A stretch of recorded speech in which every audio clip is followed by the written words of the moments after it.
你有没有遇过那种时刻，工作卡关，感情翻车，存款见底，体重失控，老板找茬，孩子失控，手机剩1%的电，然后你看着天花板想，上帝啊，我到底做错了什么？有些人的人生像坐高铁，有些人的人生像坐云霄飞车，但还有一种人比较惨，他的人生像被丢进洗衣机脱水模式，而且还选了强力去污。今天的主角约拿就是这种人。上集我们讲到，他为了逃避上帝的呼召，买船票、搭船、睡觉，最后被大家发现是罪魁祸首，然后呢，被丢下海了。正常电影演到这里，字幕应该出现全剧终，可是上帝的剧本最爱反转。约拿掉进海里之后，本来应该直接领便当，结果圣经说神安排一条大鱼把他吞下去。各位请注意，这不是救援艇，不是直升机，不是海巡署，是鱼，一条鱼。如果我是约拿，我大概会说，主啊，你是不是对拯救有一些奇怪的理解？想象一下，你掉进海里，突然眼前一黑，再睁开眼，四周都是黏液，空气有鱼腥味，脚边不知道是海草还是昨天的晚餐。这不是5星级饭店耶，这是5星级未带。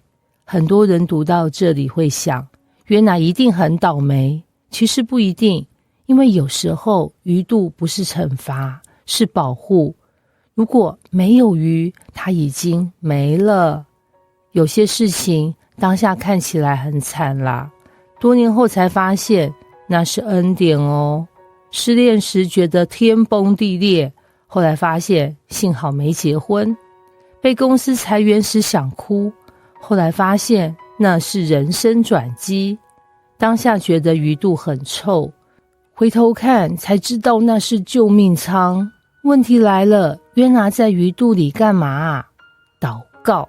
终于祷告了。各位，你有没有发现一件事？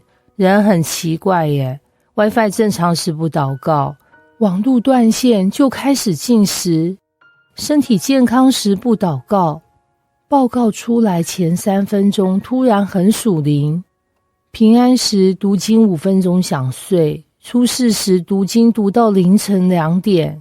约拿也是，船上不祷告，鱼肚里开始灵修。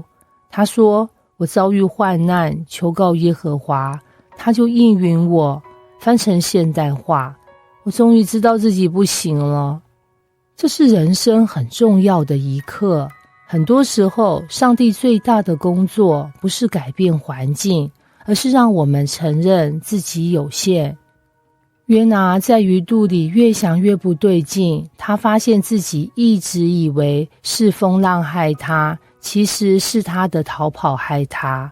很多人也是，我们以为压力来自老板，其实是拖延症；以为婚姻问题来自另一半，其实是自己从来不沟通；以为人生卡住是运气不好，其实是一直逃避该面对的事。鱼肚最神奇的地方就在这里，他把外面的声音全部关掉，没有通知，没有讯息，没有短影音，没有朋友传迷音，只有你跟神。老实说，这是现代人最害怕的环境，安静。因为安静的时候，人会开始听见自己的心。约拿终于想通了，他说，我必用感谢的声音献祭于你。等一下，鱼肚里有什么好感谢？这就是转折啊！环境没有改变，鱼还是鱼，味道还是味道，但是他的心改变了。以前一直想逃，现在愿意顺服。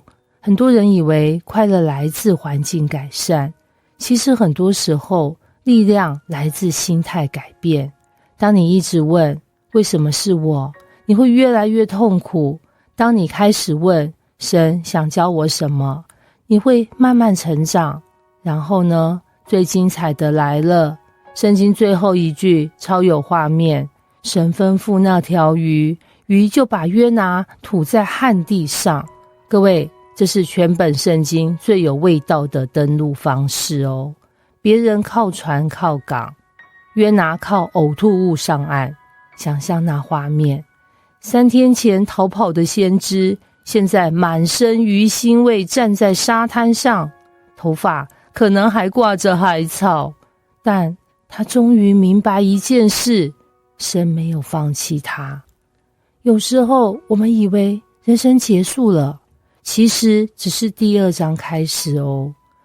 有时候我们以为自己被困住，其实神正在重新定位。有时候我们以为鱼肚是终点，其实鱼肚只是转运站啦。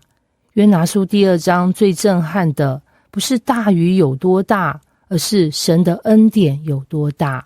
一个逃跑的人，一个悖逆的人，一个搞砸自己人生的人，神仍然把他捞回来。所以，如果你今天正处在人生的鱼肚里，不要急着绝望，也许神不是要毁掉你，而是再重新塑造你。